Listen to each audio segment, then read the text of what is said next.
জুলাই পদযাত্রায় আমরা 64 জেলাতেই যাচ্ছি এবং 64 জেলার আমরা 100টি উপজেলা এবং পৌরসভায় যাচ্ছি, ওইগুলো যেগুলো আমরা প্রথম ধাপে ঘোষণা দিয়েছি। এর মধ্যে গোপালগঞ্জের আমাদের একটি পৌরসভা রয়েছে।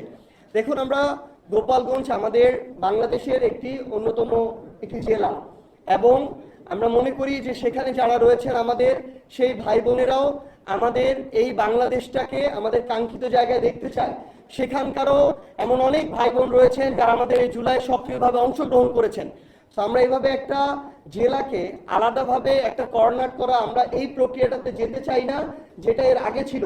বরং আমরা আহ্বান করব যে আমাদের প্রত্যেকটি জেলা, গোপালগঞ্জ সহ যারা আমাদের সহযোদ্ধারা রয়েছেন, যারা বাংলাদেশের এই পরিবর্তন চান, সংস্কার চান, আমরা সবাই একসাথে মিলে দেশের জন্য কাজ করি এবং সেখানকার যারা অপরাধী শুধুমাত্র তাদেরকেই তদন্ত সাপেক্ষে বিচারিক প্রক্রিয়ার মধ্য দিয়ে শাস্তির আওতায় আনা হোক। যারা অপরাধী নয় তাদেরকেও যেন অন্য কোনোভাবে ট্যাগিং করে কোনো ধরনের যেন হয়রানির মধ্য দিয়ে না নেওয়া হয়, এটাও এনসিপির পক্ষ থেকে আবেদন থাকবে।